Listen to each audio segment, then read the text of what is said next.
Mr. Msilo. At this juncture, ladies and gentlemen, let me invite Mr. Chishumba from head office to introduce our guest of honor and accord her the opportunity to share what she has with us. Over to you.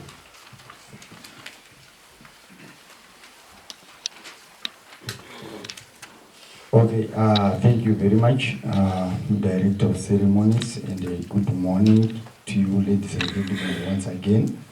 My task is simple, to introduce to you the guest of honor at this function, who is an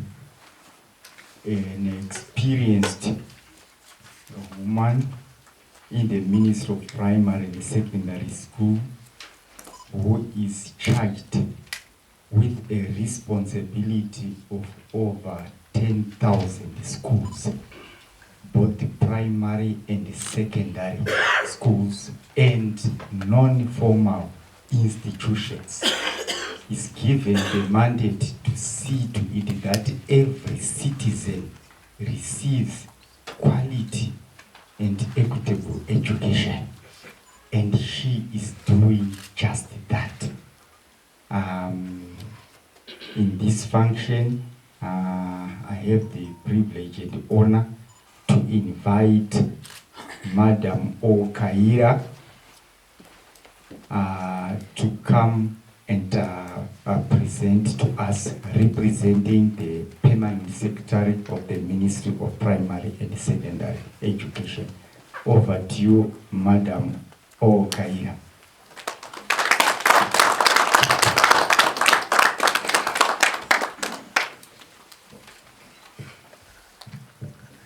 Thank you so much. May I observe protocol while I still speak as Chief Director in charge of schools before I read the Permanent Secretary speech. First and foremost, the Permanent Secretary sends his words of gratitude for the idea, the thought of coming up with the conference for all schools that fall under the purview of the Anglican Church as a responsible authority. He's very grateful that an invitation was extended to him and to the ministry. It is the reason why he had to delegate us to come and represent him. And Bishop, the Permanent Secretary, wished the Anglican Church a fruitful and powerful engagement.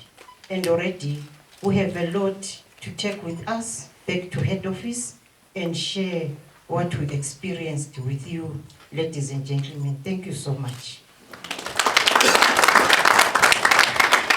And coming to running schools, dear colleagues, September to December, candidates are sitting grade 7, ordinary level and advanced level. I implore you as your Chief Director to make sure that all registered candidates undertake the examination. Colleagues, do make sure that all candidates have their moderated color components, because they are a contributory 30% factor to their final grade. Without the submission of color, results will not be released. And as head office, we are inundated with several requests that come from you when results have been released and candidates have no results. And when these results are released, dear colleagues, it is your obligation to make sure that these candidates get to know what they attained, what they achieved. Let's remain professional. Let's not withhold these results from these students, because they must continue with their trajectory in life. Otherwise, they will not get wherever you and me got to, because opportunity was given to us that we detect the pace of our career paths through what we had received from the school system. Number one. Number 2, dear colleagues, on the 19th of September, we are going to be commemorating the World Literacy Day, and Bulawayo will be hosting. The theme of the World Literacy Day is promoting multilingual education, literacy for peace and development. That theme is pregnant with meaning. Promoting multilingual education doesn't mean that I should only understand English and Isindebele. Multilingualism encompasses the 16 languages enunciated in our constitution. So as a ministry, if we are celebrating World Literacy Day, that has a theme which says promoting multilingual education, it means we need to search ourselves and understand the Zimbabwean indigenous languages, isn't it? Let's work towards that in our institutions. Number 3, after or before the World Literacy Day, we are going to be partaking in our NASAF activities. NASAF this year will be hosted by Mashonaland West in Chinoi. Guidelines are coming, communication is coming to all the structures to make us proceed for NASAF and at the same time undertake the World Literacy Day. We remain indebted to your organizational skills, to your responsiveness to all these ministry programs that must change the lives of our students. And dear colleagues, we look forward to your support. Thank you so much. I now get to the Permanent Secretary's speech, and I will respect and read it as is. Director of Ceremonies, Dr. Nyatsanza, I hope I pronounced that word. Dr. Shumba, it's easier for me.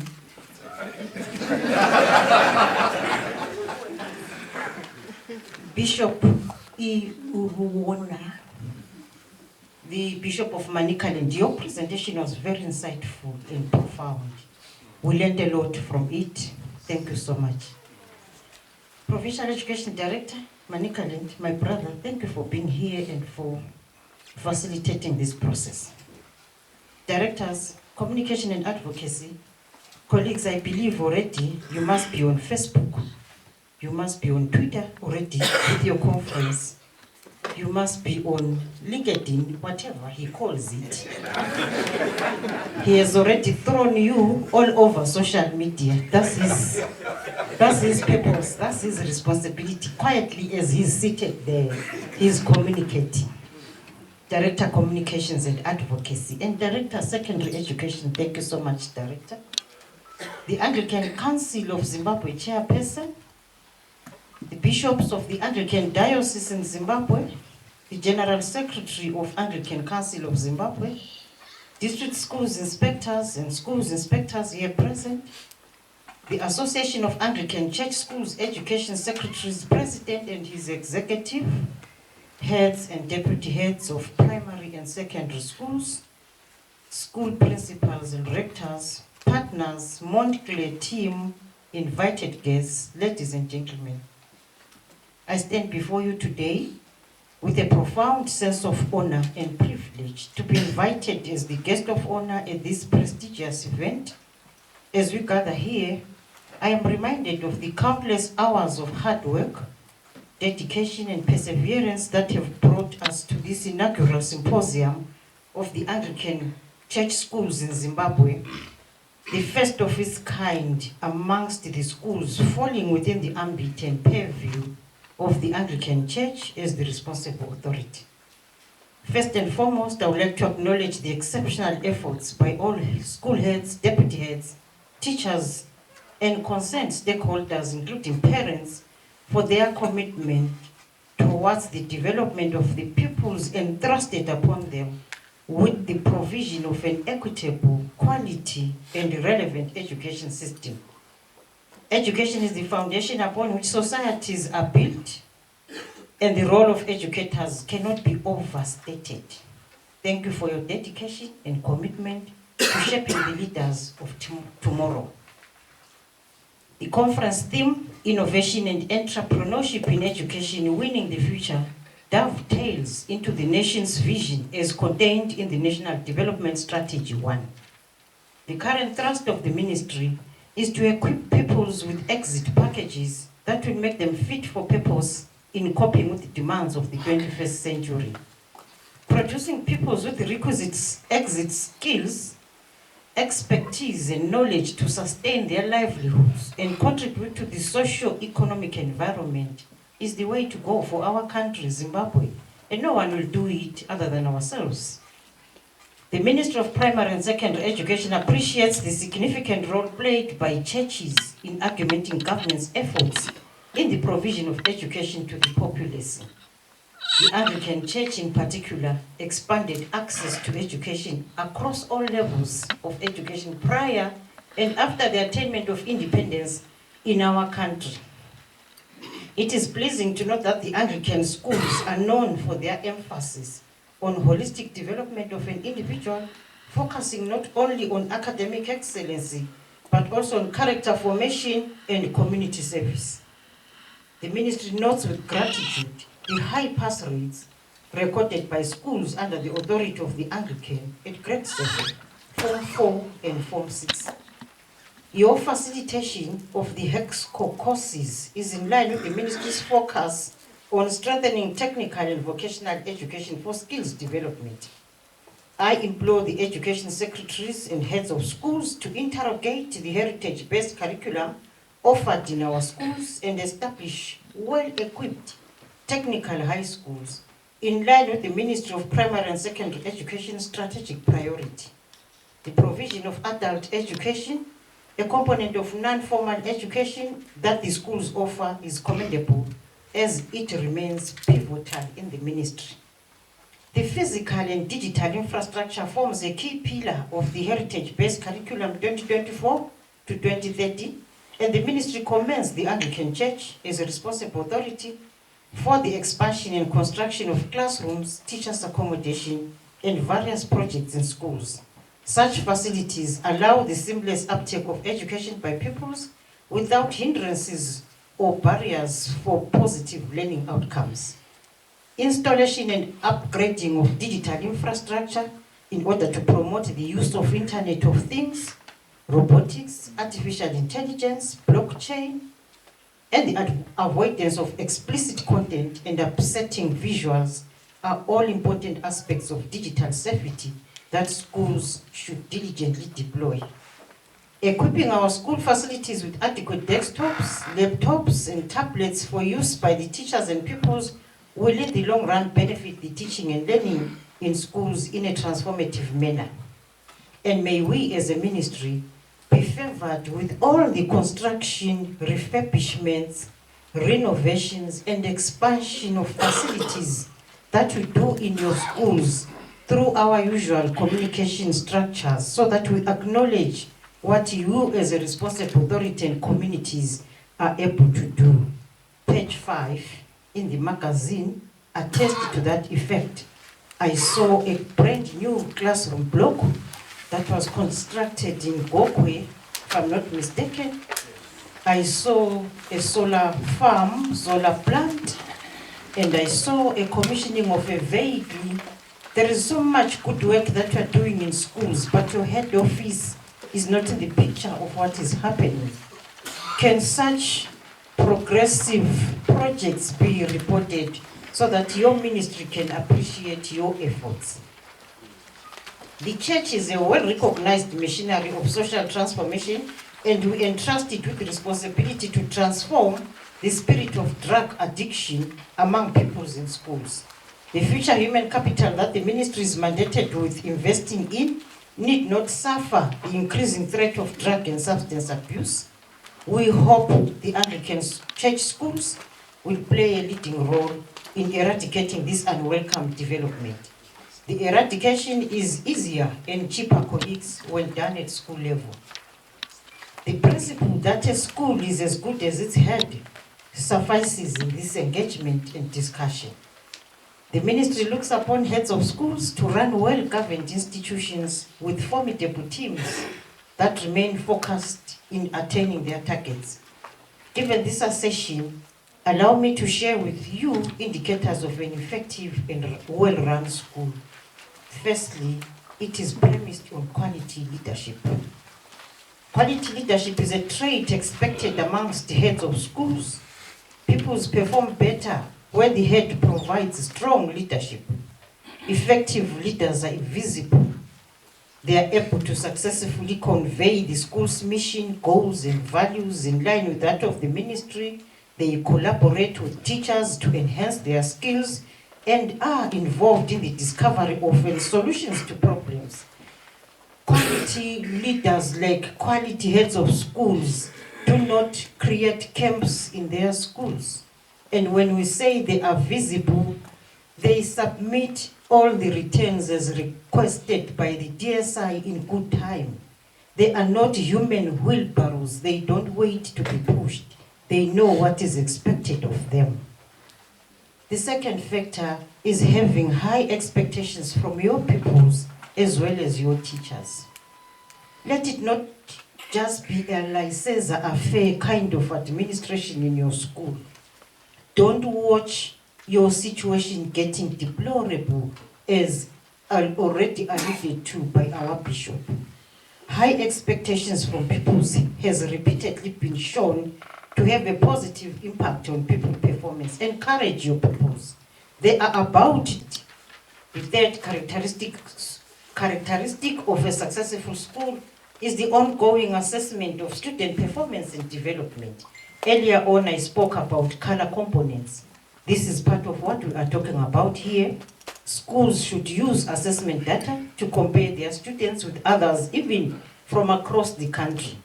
Effective use of assessment data allows schools to identify problematic areas of learning in the classroom and school levels so that solutions can be generated as to how to best to address the problems. It also allows channeling pupils to their proper pathways as per the dictates of the heritage-based curriculum. Dr. Shumba, there is nothing wrong with analyzing your grade 7 O-level, A-level results as Anglican schools and make comparisons among yourselves. Beam your results and speak about them. Check your strengths, your shortcomings, your gaps, and where you can improve.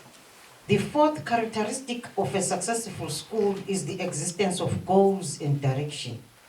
The school should purposefully draft SMART goals and then effectively unpack them to pupils, teachers, non-teaching staff, parents, and the ministry. They should not remain the goals of the administration and the other people are not aware of them. We will not achieve what we intend to. School heads need to be open and willing to inculcate innovation, critical thinking, and creative skills for school processes and practices. It is important to invite input from all stakeholders in the process of developing school goals. Remember, participatory decision-making. Student performance has been shown to improve in schools where all in the school community work towards a common goal, communicated and shared among all in the learning environment. The fifth and final factor of a successful school is the extent to which the school is secure and organized. For maximum learning to occur, people's safeguarding standards must be upheld in a safe-to-learn environment. Respect is a quality that is promoted and is a fundamental aspect of a safe school. There are also a number of trained staff and programs such as educational psychologists, social workers, and counselors who work with deviant pupils before situations get out of hand in your school. To a certain extent, this could present a true character of an effective school, a moving school that fits well into the spectrum of the requirements of the 21st century. I implore you, school heads, to be strategic thinkers who think outside the box and within the box. We anticipate schools to operate within a business trajectory. It's no longer school management as usual. We need to explore opportunities offered by our environment. Commercialization of school projects should be taken on board fully so that the homegrown school fitting program gets supported and the realization of monetary profits by schools to sustain themselves is achieved. It is imperative, dear colleagues, that staff at the school should maintain integrity and remain as men and women of character. Being respectful, kind, tolerant, courteous, tolerant of people with different views, generous, present traits of being a good role model to young minds that we are set to groom daily in our schools. As heads of schools, as deputy heads, remember to adhere to the regulations of the Ministry of Primary and Secondary Education and those of the responsible authority. As already said, you report to two masters, to two bosses, understand them both. It becomes very palatable to run a church-owned school because you have the support and guidance from the parent ministry and the responsible authority. Where you are not sure, consult as per the communication channels set by the ministry. On the other hand, let's fully embrace the church community mobilization process, CCMP. I wish you successful engagement in this conference. Thank you and good day.